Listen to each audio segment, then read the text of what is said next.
Hi again, everybody. Welcome into an all-new edition of No Holden Back. Ben Holden with you, as usual, on our hockey podcast. To my left, Fred Pletsch. Freddie, how are you?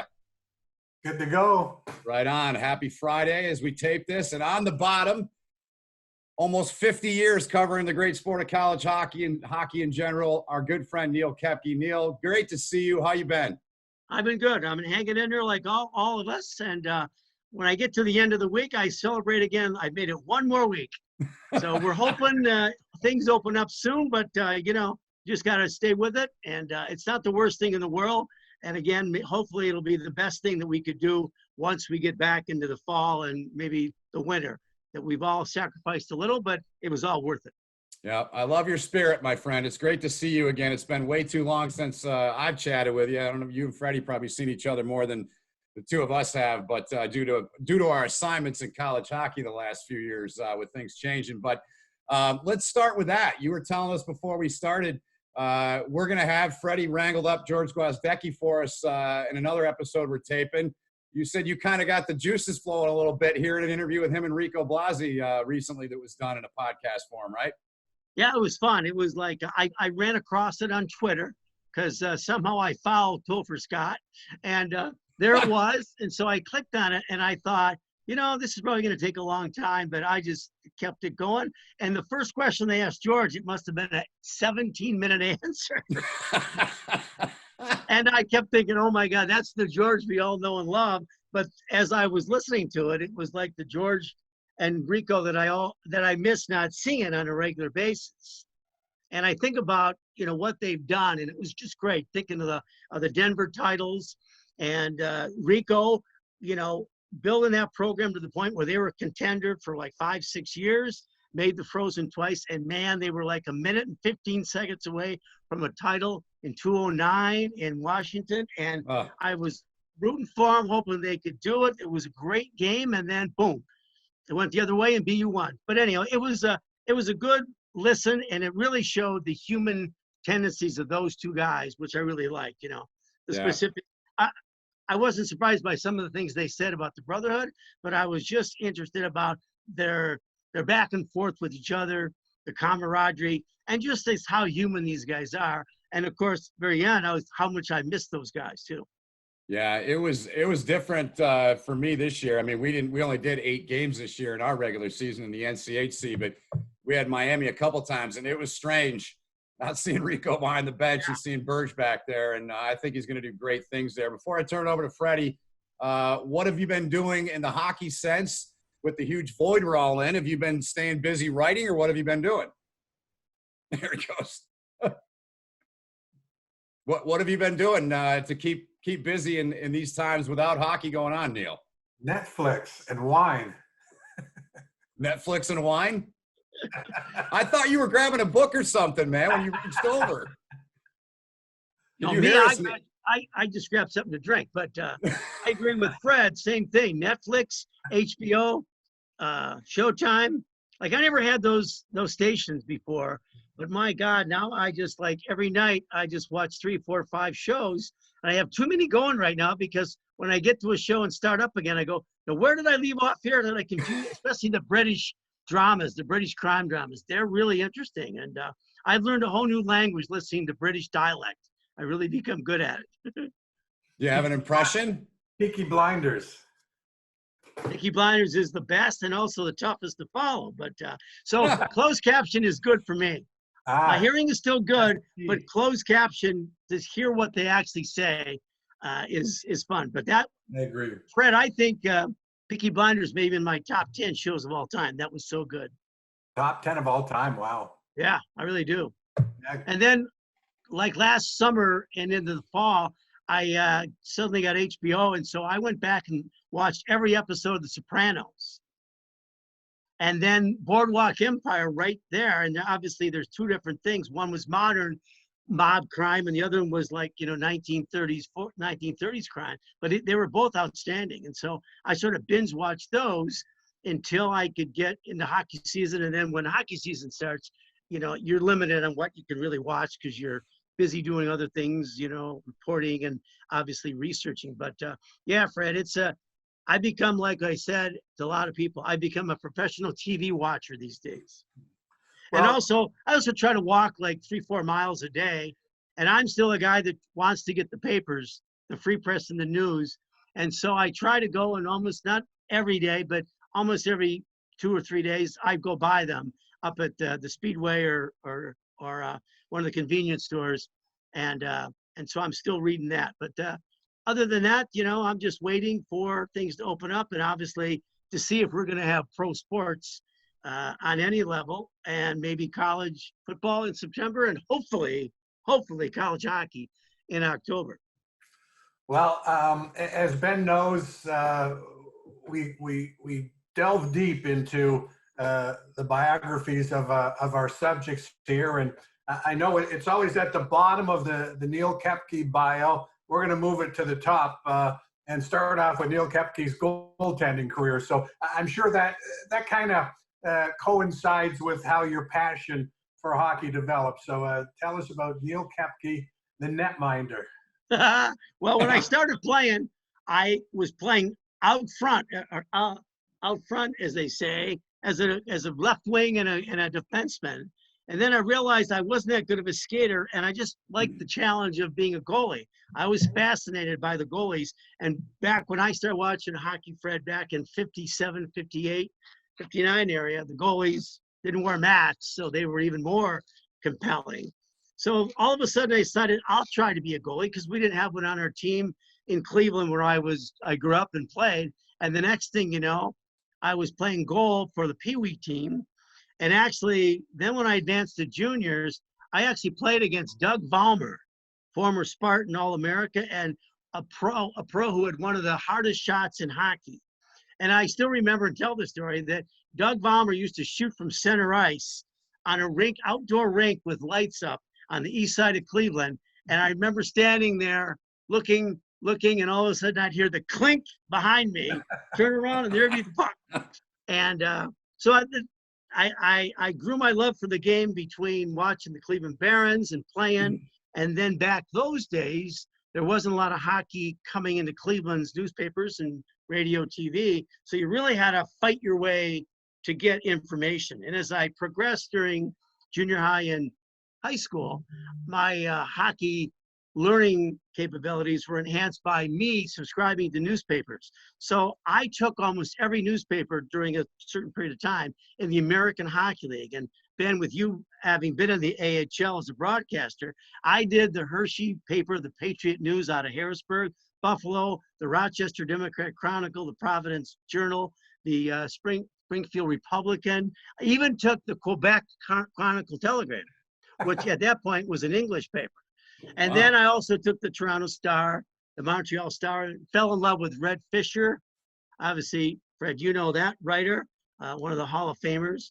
And then as I was gotten into juniors, I became one of the top goalies in Cleveland, which really didn't mean that much because Cleveland hockey wasn't that great. But I was able to be recruited by Ohio State and Glenn Sonmore back in 1965. I still have the letter somewhere that Glenn wrote me in longhand about trying to get Ohio kids to go to Ohio State. So when I decided to go there, and he wanted everybody to come down there and walk on, and there'd be scholarships available in the years ahead, I'm not sure I really had that much hopes, but I thought, well, I can go play hockey at Ohio State. This will be great. When the time I get there, Glenn Sonmore had left to go to Minnesota.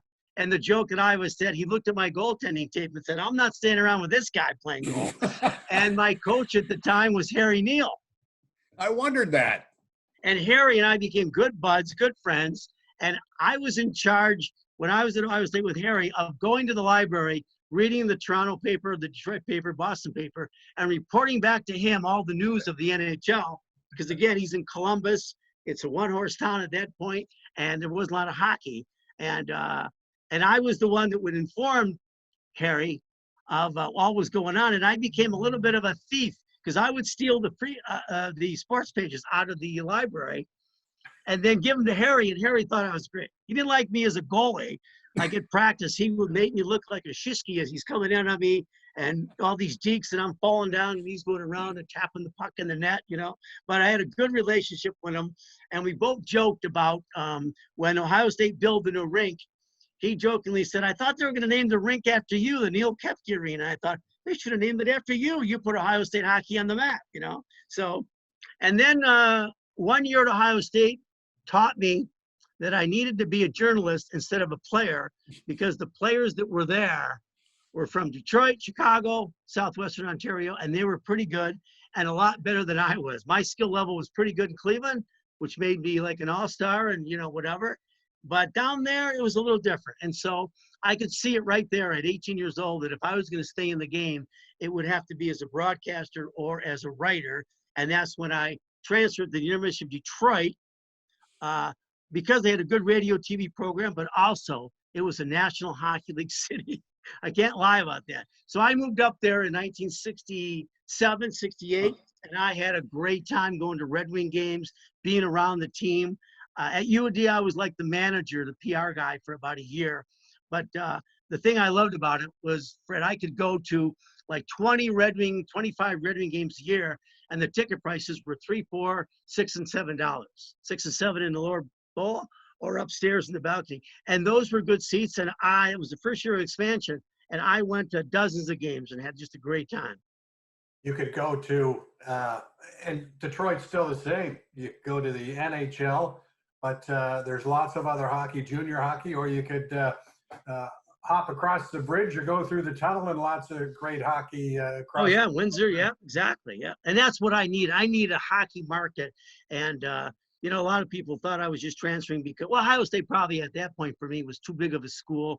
And even though they did have a good journalism program, I could have stayed and done that. But I just liked the idea of smaller school at UAD, and the fact that I not only could see the Red Wings and be around the National Hockey League and Hockey Night in Canada every Saturday, I could also take in the Tigers, Lions, you know, and Michigan State. So it really was a turning point in my life. And yet I did have to go back to Ohio, work 1 year at a paper, and I'm not sure, Ben, if you knew where Lorain, Ohio was. Yeah, I do. West yeah, of very Cleveland, well. yeah. Yep. And that's where I worked, the Lorain Journal. I worked 1 year, and I worked 3 days in sports and 2 days in news. And I knew I had to get out of news bad when I was doing stories on albino chipmunks and murders of motorcycle gangs. It was like, you know what? I need to be covering hockey. And that's when I put out all sorts of resumes in 1971 to papers in like Port Huron, Flint, Ann Arbor, Kalamazoo, and also threw a couple out in Quincy, Mass, and Boston. And the Ann Arbor News bit, and that brought me to Michigan. And there I basically helped, and I didn't help, but I actually started the beat of covering Michigan hockey on a weekly, daily basis. And when, you know, you guys, when I moved there, I was still more of an NHL fan. And so in my first year there, when I was on the desk and one of our stringers was covering Michigan hockey, the Spartans played Michigan in a game in January. He couldn't go. He had some kind of conflict. So they sent me up to demonstration hall to cover this game. There must have been 5 fights. It was chaos. I thought it was like, I called college hockey chaos and skates. I was more interested in the Red Wings and Punch and Lock and Red Fisher and that type of thing. But then as I covered the next year, when Dan Farrell came to Michigan, replaced Al Renfrew, and the rise of Michigan's program started, that's when I really saw that this is really a fun sport with fun people in Minnesota, Wisconsin, Bowling Green, you know, you name it. And back then, Michigan was in the WCHA. So finally, once the program started developing, I got to go to these places, travel to, you know, Wisconsin, Minnesota, Duluth, North Dakota. And I fell in love with the atmosphere and the fact that everybody was so friendly. And I said, you know, the NHL is great, but maybe this is the way to go. And it stayed that way. And even though I thought about, you know, trying to get a job in covering the NHL, and I still think maybe that's one of my misses in life, that I never got to be a beat writer for an NHL team like Detroit or whatever. I still can't look back and say, wow, you should have done this or that, because the college hockey world is, to this day, even though it's changed, is still so much fun. And as we all know, it's from October to April, you just have the time of your life covering and meeting some great, great people. Well, Neil, I'm a Michigan State guy, and it's funny when I worked in Lansing, a lot of people are like, "Oh, Benny's a Michigan guy." So, with that said, when did you make the move from the dark side to the Michigan State side? Yeah, an Ohio kid doing that, right? Right, So right. about 19, actually it was 1985 or 6 or so, 80-45. We had a shuffle at the Ann Arbor News, and we moved a lot of people around to different assignments. And I got moved to the state desk out of hockey. And for 1 year, guys, I did color on the radio with Ken Cal. The I didn't know that. 1985-86 season. Yeah, I Really? did. I went on some road trips, not all, but I worked in the office, worked in the state desk, and on the weekends, kind of weekends off then, I basically went to hockey games and covered. And then I got a call from the sports editor in Lansing, Steve Klein, who I became friends with when he was in South Bend covering Notre Dame. We became friends when I was at Michigan. And he said, "We have an opening. How would you like to apply for the job?" And I had my interview at Crunchies. Of course you did. Of course I did. Everything happens big at Crunchy, and he's Hey, that's where John Crunchies in Cooper East met his Lansing. wife at Crunchy. So, so yes, then it was a no, well, I shouldn't say a no-brainer. I was really loved Ann Arbor, and I remember going to a movie theater. Actually, it was on the Mission. It was a state theater. And I Yeah. went to the movies to decide what I was going to do. And I hardly watched the movie, but I kept thinking, what should I do? I love Ann Arbor. I had a girlfriend there, and I thought maybe this could be it, yada, yada, and then finally I said, you know what? You need to be where hockey is. Even though you can have a good life here, you have to do what you really love to do, and that's cover hockey. And at that point, Michigan State, as you know, was starting to be a power, and the sports center was saying, we're going to travel, we're going to write 3 stories a week, 4 stories a week, and you'll do the desk too, you'll do other stuff, and yet it was one of those things when you're comfortable, sometimes you're reluctant to make that move. But again, the hockey prevailed. And I walked out of that show and said, I'm going. And now I look back at all the friends that I made up here, that if I would have stayed there, I'd never know all these people. The other day I was on a Zoom cast with a bunch of friends from around the country, and all those people that I met were from here. Wow. So that became, and then so it was like 15 years of covering Michigan. And I think now it's like 34 covering Michigan State. So give us the perspective of Ron Mason. Do you remember the first time you met him, and then maybe how the relationship changed or altered when you moved to East Lansing and you are now covering Spartan hockey full time? Well, the good thing was that when Michigan played Bowling Green, actually, it even goes back before Ron was at Bowling Green. I once covered a tournament in Flint where Michigan played Air Force and Bowling Green was there. And no, I'm sorry, Lake Superior was there. And so that's where I met Ron first, just heard that he's the up and coming coach. And then next thing you know, he's in Bowling Green. And when Michigan would start the season, they would play a home and home with Bowling Green.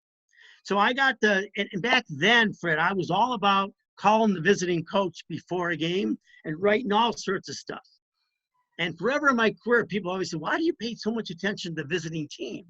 And I said, because when I was a kid, I wanted to know both sides, both information.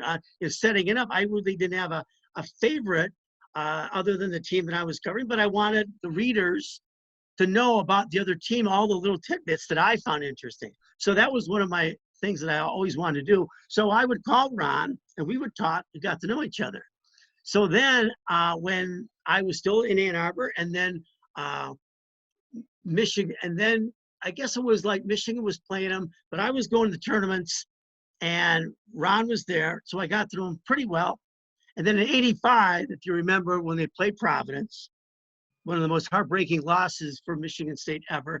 Chris Terreri, 2-game total goal series. They won the first one by a goal and then lost on a Sunday, Easter Sunday, I believe. Anyhow, I was so impressed how Ron handled that heartbreak in the dressing room. Like I thought it'd be like just, he wouldn't want to talk. He wouldn't want to he wouldn't give good answers. I mean, he stood in there and just went over everything. And I gained so much respect so that the next year, I was still in Ann Arbor. That was when I was doing radio. and they had a great team with Donnelly and a very good team with Donnelly. And the next thing you know, the dream team's gone, and the Segway team goes to the Frozen Four in Providence. And I was out there because I started going to every Frozen Four starting in '77 because it was such a fun party experience and reunion of hockey people. Anyway, in '86 they win it, and I was called up. I was on vacation, but I got called up by my editors in Ann Arbor, and they said, the Booth newspaper system wants someone to cover this. Would you be willing to do it? So I negotiated how much they would pay for room or flight or whatever, even though I was already out there. And I said, sure. So I covered it. And after Ron won it and they were on the ice, the first question asked in that press conference was by me, asking Ron about the difference of like 1 year heartbreak, 1 year exultation. How do you describe your emotions now? And Ron knew me, so he just went right on, boom. And 1 year later, I landed in East Lansing, and Ron knew me because a lot of people asked him, well, what do you think about some guy coming from Michigan? The rivalry's still in effect here. Covering your team, and Ron goes, "Oh, I know Neil. He's great. He loves college hockey. We'll have more coverage now than we ever did." And so I got to know him uptight, up front and personal. And I ended up going to both of his daughters' weddings early on, and then George Gwozdecki's wedding. I got to know him, so I really got ingrained early in the culture of Michigan State hockey. And you remember back those guys with Ron, Terry Christensen, George, and Sean. They all had great hair, all pretty boy stuff, all like coiffed greatly. Everybody teased them about it. So when I got the job, one of my good friends in the National Hockey League world, Dave McNabb, sent me a box, a present for your new job in East Lansing, and it was a hair dryer and all sorts of hair products, so I could stay up with all the other guys on the staff with my hair and all that. Obviously a great tease and taunt, but I got along with those guys great. They were fun. Even when Sean went to Maine, I loved calling him up and finding out what was going on out there. And George, obviously, when he left for Miami, I kept in touch with him all these years. So it's been fun. It's been a great time. And, again, Ron Mason is the leader of the gang. And to this day, we, like on our Zoom podcast the other day with our good friend Nate Ewell and a bunch of other of our hockey guys, and Cindy Mason was actually on that podcast. We actually started talking about Ron's legacy and stuff. And even when Ron was getting toward the end, if you look at some of those teams, Fred and Ben, they were winning 25, 30 games and losing like less than 10 for the last 3 or 4 seasons. They had some really good teams, and some teams even before that probably should have won titles, but just fell short. So it was just a great run with Ron. And obviously I've had fun with Tom Anastas. That was fine. With Rick Conley, and then obviously I'm excited about the Dan Cole era coming up right now.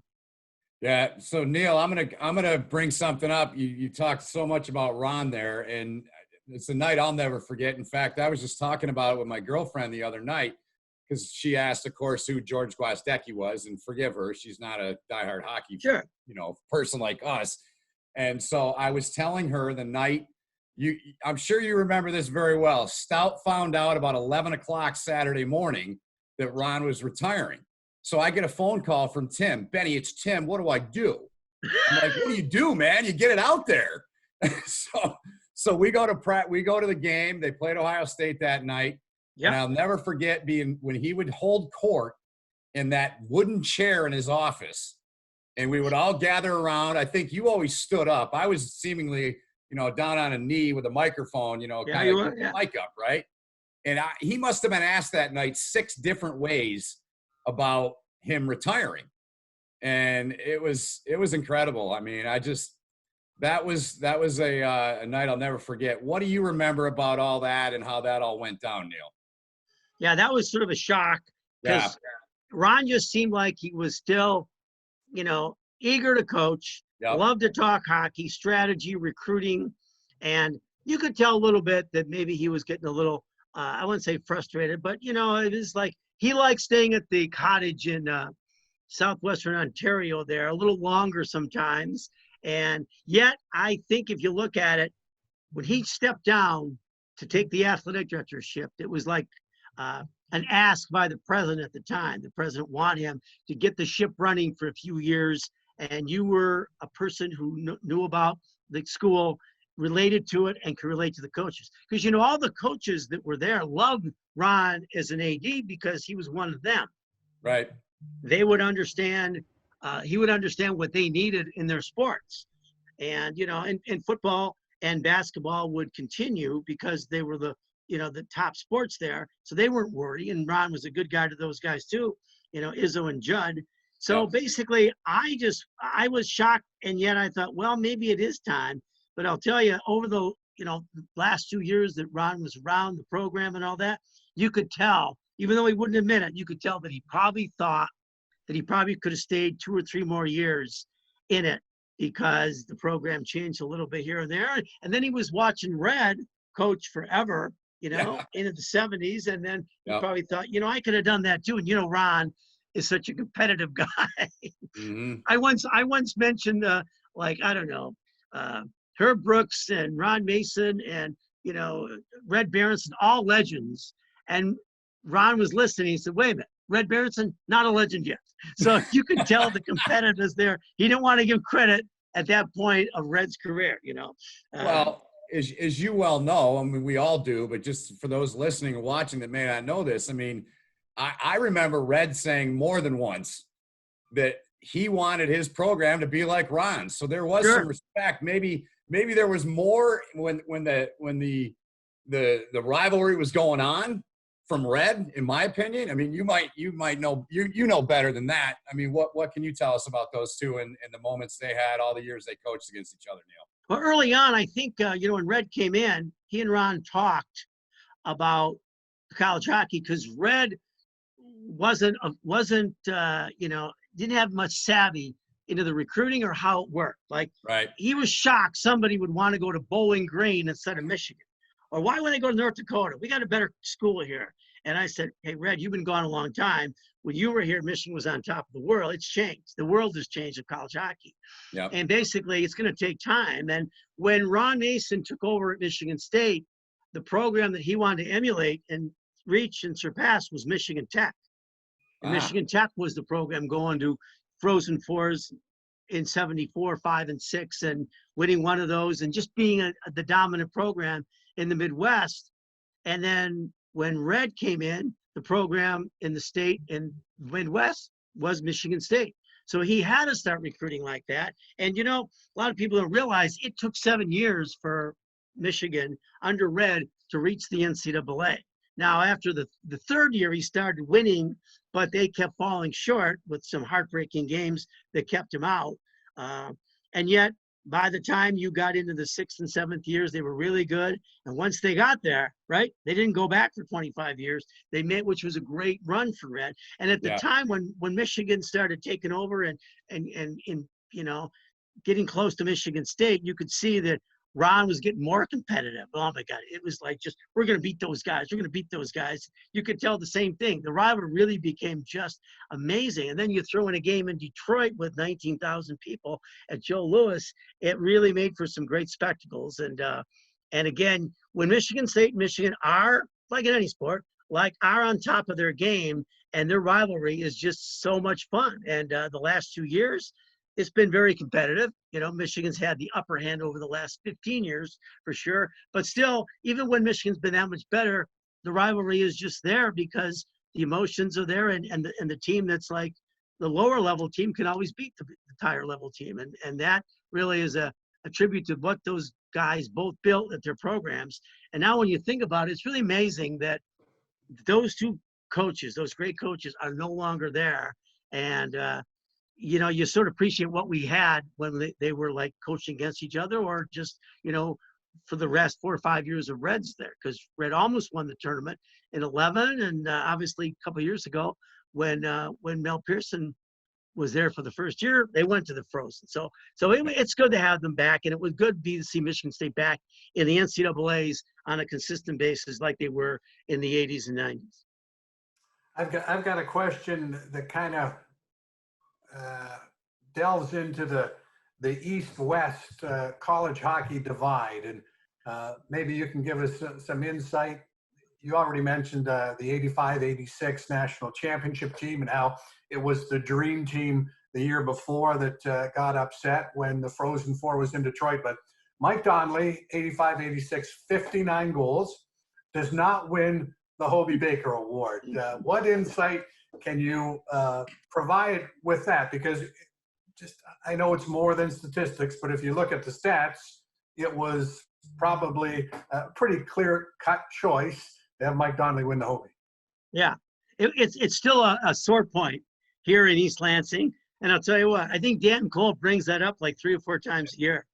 When we were in Cornell a year ago, I was looking on the ice and we were watching the women's game, Cornell and Harvard, on the Thursday before Michigan State's practice. And I noticed a player on Harvard named Fusco.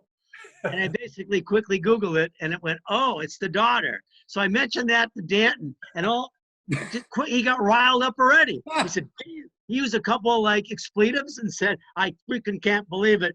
You know, I had more points than Fusco. Well, one of the things, and I remember going back to the 86 tournament in Providence, expecting Mike Donnelly to win it with 59 freaking goals. What happened was, and I don't want to mention the guy's name because I think you guys might know that, but he was a broadcaster from out east. What we believe happened is that, like most people put, if you voted for Donnelly, you voted for Fusco second, or Fusco first, Donnelly second. But he put Donnelly third, and that basically was the difference in the voting because he didn't get that extra point for being a number 2. So he was really high on, and that's like when I used to vote in the CCHA as a writer, and I could say, you know what, I want this guy to win. I think this guy should win. And if I really wanted to screw it up, the guy that was really close, put him 4th or 5th, and that way he doesn't get the points. But that's obviously, you know, a bad way to go, you know, journalistically and try to push your guy there. But we think that's what happened. And I think that the East had a little bit more of an edge in the voting. Now the Hobey in the last like 20 years or so, 25 years, it's been almost like East, West, scouts, everybody, and when everybody says there's bias now, I'll correct them and say, no, I've been on the committee, not for a long time, but there's really not bias now. That they've sorted out, and the East-West talk a little bit. But back then, we didn't really talk that much. We didn't have these conference calls. You had to do your own research. And back then, the information from East to West was all what you wanted to get or talk to coaches. I mean, when I'm going to vote or select, I got to talk to like either a scout or a coach out there and say, who do you like? Because I don't want to vote blind. I want to have, you know, the knowledge and how to vote and all that, even if it's different from what people tell me. But still, that's what happened, I think. And to this day, the Mike Donnelly story is like, but again, they had the last laugh, right? They won the title on a Mike, you know, Donnelly goal, assisted by Joe Murphy, and one of the great Frozen Fours of our time. And you know, the guys on that team, Harvard team, Peter Chiarelli and Don Sweeney, you know, became Bruins, and Bob Essenza, who was the goalie, is now a Bruins goalie coach. Oh. So they always tease each other about that. I mean, Essenza was always teasing Sweeney about, well, the one game that mattered, we won and you didn't. I want to know the guy that didn't vote, that voted him third, man. Out with it, Neil. Come on. Just kidding, man. You don't have I don't have proof. We'll have to have a Senate investigation. What do you think? Well, like that to me is, and I've said, like, I was 15 when they won. I grew up in Holt, right? Yeah. All I ever want to do is play at Michigan State, but kind of like you, once I was done my senior year at Traverse City, I was like, yeah, I don't think this hockey thing's going to work out as a player, right? Yeah. So, I mean, Mason used to catch me and my buddy stealing sticks in the hallway when that door was always open, right? Mm-hmm. Broken sticks, not new sticks. And I told him that one night on the air. But how in the hell did that, like, how in the hell did he not win? You explained it so well. But to me, and I'm not afraid to say this, I don't think there's any way in hell that record gets broken ever in the sport. No, not at all. I don't think there's any way, because the kid's going to get signed before he gets, if he gets to 40, he's going to get signed, right? You know, there was a weekend when I came up, I was in Ann Arbor in that year, and either Michigan was on the road and I didn't cover, or they weren't playing or whatever. I came up for a weekend, and Lynn Henning was of the Detroit News, Yeah. was at the State Journal and he was covering that series or those games. But then he went over and we went to a basketball game after that. And it was but that's the weekend that Donnelly scored 10 goals on a weekend. And I saw him score 4 the one night or so, or 5. And it was just amazing. I just shook my head, thought, how did the team not win last year? And this team is developing into, like, you know, they used to win games like 7-2 and 6-1. And I mean, it was just like a dynamic team. And yet they lost all those guys, like Anastas, Kelly Miller, Simpson, you know. But here they were without a lot of pressure because they weren't supposed to win. And they got it rolling. And Mike Donnelly had the season, you know, a dream season. It was just so much fun. And he was all, you know, CCHA and first team and MVP and everybody, All-America. Everybody thought the next step is the Hobie. It's going to be fun. And then you just shook your head. Well, that Friday night was tough to walk around and see the people from Spartan land. And there were bunches out there, I'll tell you. Their fan base suddenly emulated Wisconsin's in the early 80s. It was like Wisconsin fans went in droves, and it's like now North Dakota fans do. Yep. They go everywhere. But the Spartans had just a great traveling fan base. And I remember even leaving the hotel I was doing a sidebar, doing notes, and I just wanted to get some color stories going.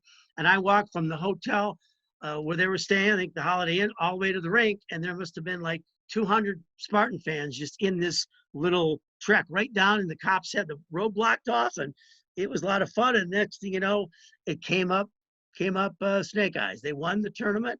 They won the title. And then the Donnelly thing was like always stuck in there and Ron's crow. But he basically was so happy to win that when he should have won it in 85. And then we thought there'd be like 3 or 4 more titles. But that just shows you how tough it is to win the title. Yeah. And just, you know, Red Barons in Michigan. Won in 96 and 98. In 98, as we all recall, they weren't even expected. Red even said in February, this is just not one of our best teams, but we're going to try to make the best of it. And what they did is they went on to the tournament. You know, they beat North Dakota at Yost. Meanwhile, Ohio State beats the Spartans, which was like supposed to be, you know, the team, and play RPI in Detroit. And all those Spartan fans, Fred, bought tickets like before the series, before the playoffs, and they were ready to go. And then boom, it was like RPI going down there. And then Providence, you know, did the same thing with Terrari, but it was a big letdown. And obviously the next year they did it. And then even like in 87, the Spartans got there against North Dakota in Detroit. And that was a great Spartan team, and they might have won it, but North Dakota had one of the greatest teams college hockey's ever seen, with the Herka Circus and Ed Belfour and some great players on that team. And the Spartans lost that game in the second period when they gave up 2 quick goals and they got down. Kevin Miller, I think it was Kevin Miller. Maybe Bobby Reynolds didn't play at like a slight concussion the day before in the semifinals, and so they couldn't finish it. But North Dakota was just a great team. But even Ron would always go and say that my coaches said we should come out and do this, and we shouldn't have. And he goes, I never listen to my coaches again. And it was basically George and Newell, or George and Terry, that they thought. And basically Ron, over a couple of soft drinks, Ron would say, that still sticks with me. We could have won that game. And I'm thinking, Ron, North Dakota was so good. Give it up, because they were the best team in college hockey and probably one of the top 5 teams in college hockey ever. They were that strong. Neil, I'm thinking maybe it was around the turn of the millennium, Sports Illustrated put out a series, The Best Sports Rivalry by State. For Michigan, the state of Michigan, it was Michigan State hockey. Yep. Maybe nothing exemplified more how hotly contested that rivalry still is, than the infamous fight at Joe Louis Arena involving Steve Shields and Jason Mazzotti, Were you there that night, and what do you recall from that? I know there's some sensitivity to it because of, times have changed, but that night at the Joe, long lives in infamy, I guess, right? Yes, and that tape still is around. It was a VCR tape made into a DVD tape, and they play that all the time. And it's TV stations up here every now and then will bring it up and interview Mazzotti and say, "What'd you think?" and all that. But I think the thing that stood out to me, Fred, in that game and the fight was how many players were involved with fights that never got penalized. Like Michael Stewart was fighting with one of the Wolverines, like right in front of the penalty box, and they were going at it hard, and they never got penalties. And meanwhile, there were fights on the left, fights on the right, and it was just the most bizarre thing that I'd ever seen, And obviously, they both coaches got suspended, and then Ron couldn't coach the next week against UIC, and they lost. Red had a non-conference game the next week. And of course, Ron didn't like that at all. And he was like, I think Ron was still mad at Bill Began for suspending him and all that. But obviously, you had to do something to show. But anyhow, that still is one of the. And then Mazzotti and Shields became sort of good friends just because of it. They played in the pros, and they'd be on the bench sort of talking about the whole thing while they were playing in Hartford and Buffalo and all that. And then they show up in the press box years later as the goalie coaches for these teams. And you just sort of look at them and go, oh my God, the two combatants are right here. And really, Dwayne Norris, I wouldn't say he ignited it, but it was like Steve Shields' slash on the back of Dwayne Norris' ankle coming as the period ended. And, another thing, too, is Mazzotti wasn't even playing that game. He was on the bench. And the other thing, too, is he got kicked out. He went over to the bench and came back in the fight and was trying to, push people apart. I did ask Jason Mazzotti one time, I said, because he told me he was coming to the defense of Dwayne Norris, and he was then Michigan State's goalie coach. And I said, if you had known then that Norris's kid Michigan, would you have defended him? He goes, yeah, good question. That is good. Yeah. Oh. Neil, let's talk a little bit about the whole. We've covered the whole deal with Donnelly and how he got screwed. I'm not afraid to say it. I felt that way since I was a teenager. 15 years later, Ryan Miller becomes the star of college hockey. I was there probably in most of the press conferences, elbow to elbow with you. What stands out from covering that era of Michigan State hockey for you, my friend? Well, Ryan Miller was like a China wall. Johnny Bauer had the nickname China Wall when he was in Cleveland and then in Toronto. But I thought as a college goaltender, you went into a game and thought, we're lucky to get one goal. How can we get two?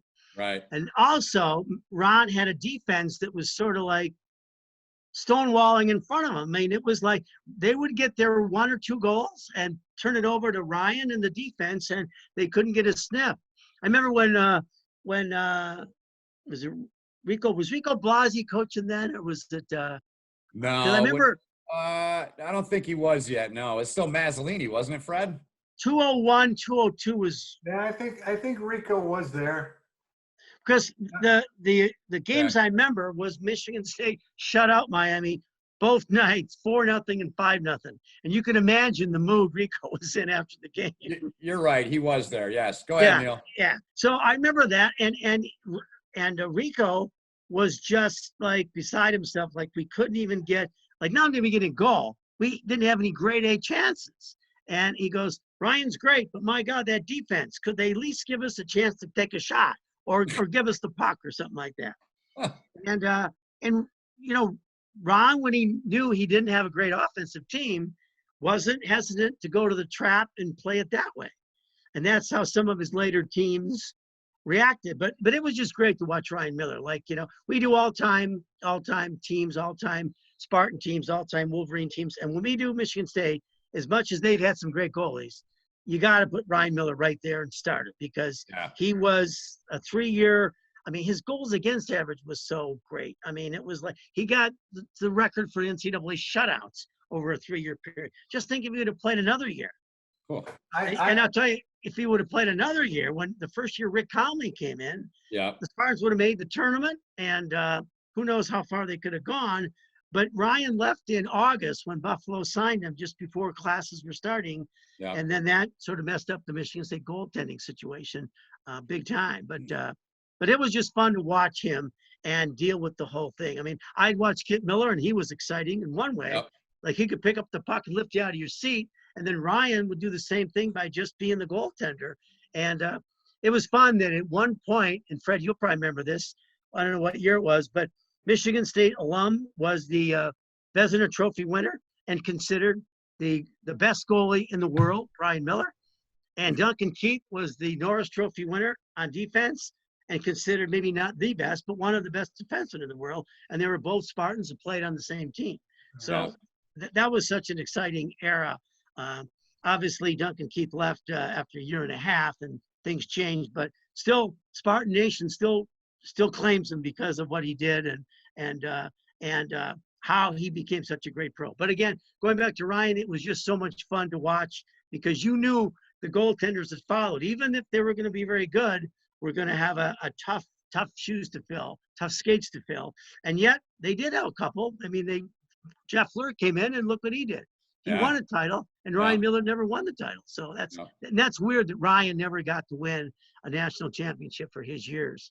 And also that he never won a Stanley Cup too. And that's pretty, pretty disappointing. Part of the story with Ryan Miller and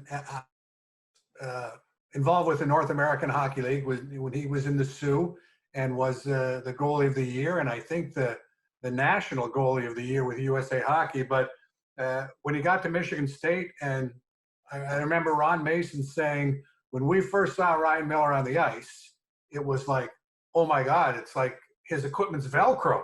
The puck just sticks to him. But lost in all the stories sometimes is the grace that Joe Blackburn showed when he was supplanted by Ryan Miller. Joe Blackburn was an All-American goalie, wasn't he? He was, yeah, exactly, yeah. He was a sophomore, like in Anaheim and stuff. He was and then it took about like a few games here or there, and it was all Ryan's show. But that year, Joe, I interviewed him a couple times how he was doing, and he understood the whole thing. But the goaltending position is sort of like the quarterback position. 1 minute you're there, and the next minute somebody comes in, and maybe you get an injury, and next thing you know, you're on the sidelines. And if you want to play a lot, be a defenseman because there's a bunch of them. But don't be a goalie if you're going to be like not head and shoulders above the other guy. And you're going to see that in a lot of different places. And how about this, Fred? For next year, just to the side, Michigan's goalie Strauss Mann was just voted first team All Big Ten. Well, next year Michigan's got a goalie coming in from Sweden that was in the USHL that is considered their best goalie that they've selected in the last 15, 20 years. 6'7" or something? Yeah, 6'6", I think. You know? And so that could be, I mean, I guess you could, and Strauss Mann's got 2 more years. Now maybe he has another good year and he goes to the pros, but the NHL doesn't really look at you unless you're 6'2". Joe Blackburn can call up Strauss Mann and say, 2 words, young man, transfer portal. Yes. That's a great point.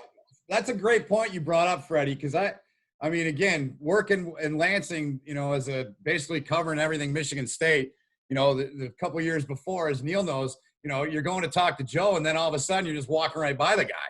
I mean, you're right. The grace that he had, man, that does get lost a lot. Neil, what about that Cold War game, man? And I tell people all the time, that was the game that really showed hockey how to do it. What are your biggest memories of that? Well, several, because the one thing that everybody talks about is how the weather was really changing to the point where it was getting warm, and they had one day to get it together because the ice was melting. And if they would have had another warm day, they would have had to cancel it. Right. some of Michigan State's Mark Hollis and a few others, Greg Ianni was just on the radio this past spring or this past winter talking about how close that game came to be canceled because of the weather. And then all of a sudden it got cold like that, and it grew. I mean, the ice was frozen on Friday, late Friday, and on Saturday morning it was like, okay, we're all set. But it was just a great spectacle when you could sell out the stadium, the Spartan Stadium, and have the atmosphere where Michigan was there with their bunch of fans tailgating. I remember doing stories right around the stadium with old Spartans that came up for that game, old Wolverines that I'd seen, guys like Chris Maneri and Dave Deball, and guys that I covered back in the 70s and early 80s. And yeah, it was just a fantastic show. And again, like you say, it started the NHL and started college hockey on that we can do this at all the other venues. And so when the NHL games go off and they always talk about the Edmonton game, I sort of cringe by saying you need to go back a little bit further.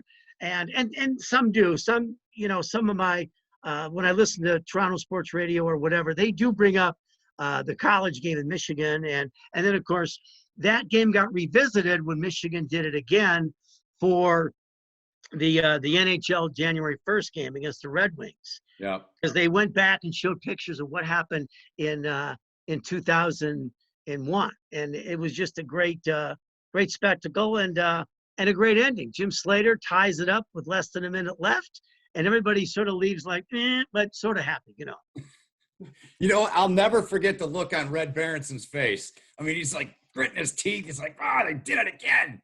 Yeah, I know. I remember cutting the highlights that night with Colthorpe when we worked together. I'm like, look at Red's face, man. He wants to just spit fire right now after that. It was, and classic. Duncan Keith scored a goal in that game. Ryan played in that game. Slater was the captain later. Camilleri was unbelievable in that game. Camilleri had a great game. Yeah. I mean, that was such a.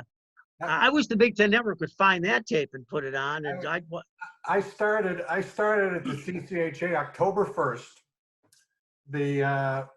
The Cold War was October 6th, Friday night, and a couple weeks later, the Sports Illustrated arrives at the office with the 3-page pullout of the overview of the stadium. I took it right into Anastas's office. 2 weeks on the job. Look what I got. Promotion. I need a raise. Get out of here. Quit wasting my time. I need a raise. Come on. What could I done?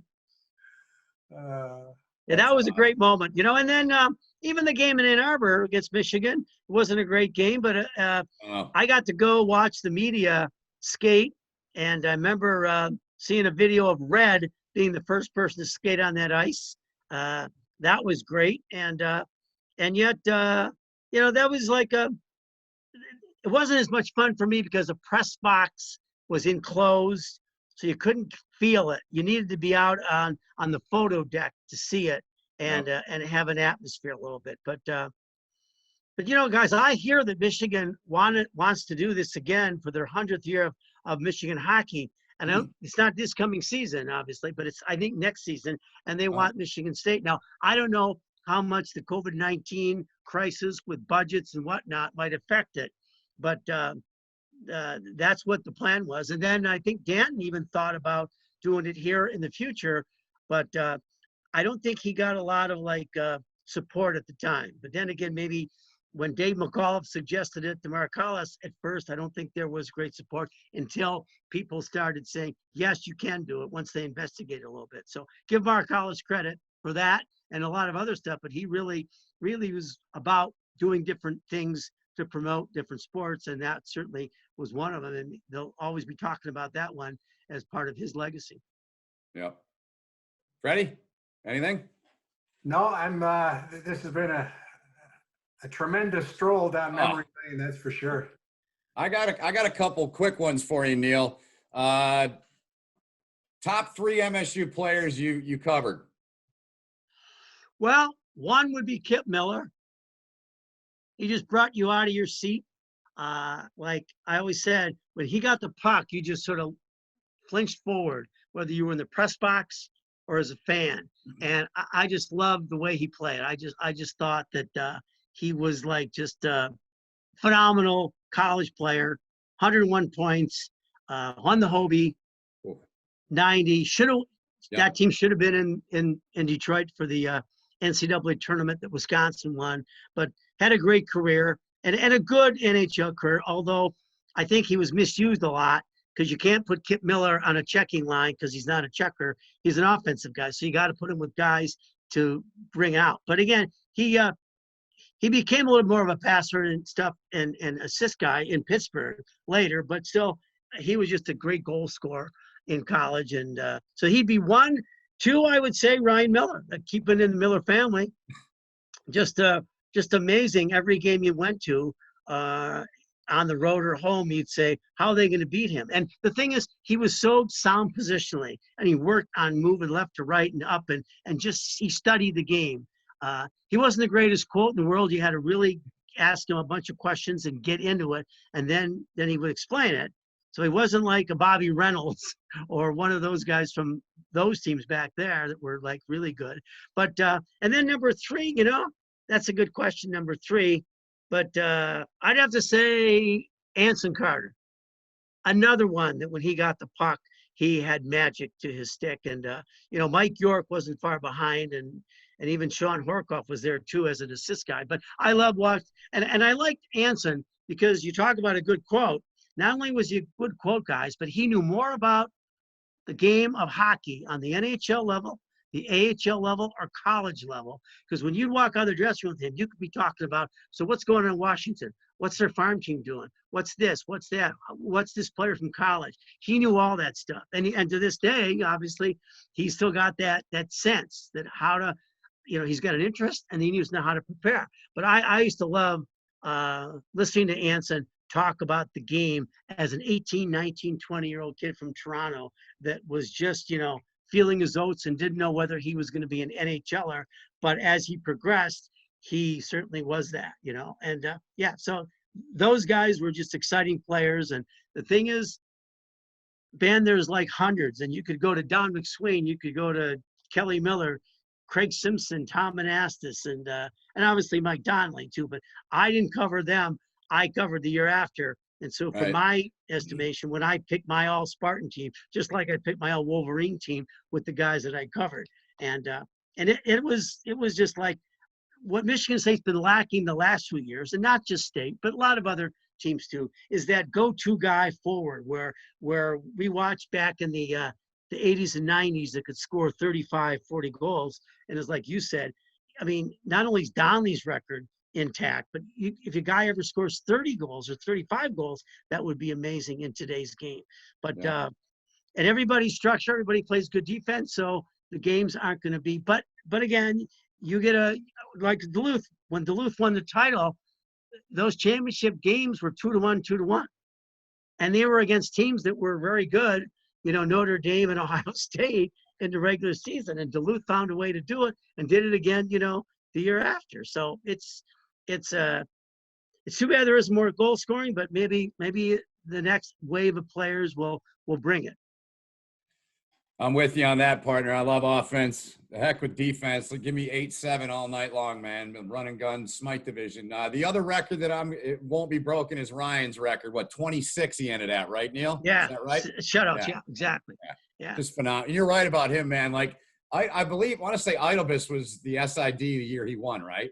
Yeah, you did. It was the year after Nate. Nate leaves and Ryan wins. He got sick and tired of all of us, I think.